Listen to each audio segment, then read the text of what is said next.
எல்லை தாண்டி மீன்பிடித்ததாக கூறி இலங்கை கடற்படையால் கைது செய்யப்பட்ட ராமேஸ்வரம் மீனவர்கள் 21 பேரை வரும் 27ஆம் தேதி வரை நீதிமன்ற காவலில் வைக்க இலங்கை ஊர்காவல்துறை நீதிமன்றம் உத்தரவிட்டுள்ளது.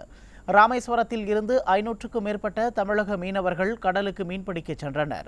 கச்சத்தீவு, நெடுந்தீவு அருகே மீன்பிடித்துக் கொண்டிருந்த 21 தமிழக மீனவர்களை எல்லை தாண்டி மீன்பிடித்ததாக கூறி 2 விசைப்படகுகளுடன் இலங்கை கடற்படை கைது செய்தது.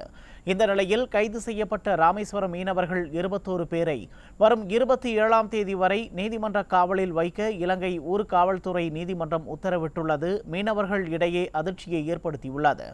இலங்கை கடற்படையினரின் அத்துமீறல்கள் தொடர்ந்து வரும் நிலையில் தூதரக அடிப்படையிலான நடவடிக்கைகளை மேற்கொள்ள வேண்டும் என தமிழக மீனவர்கள் வலியுறுத்தியுள்ளனர்.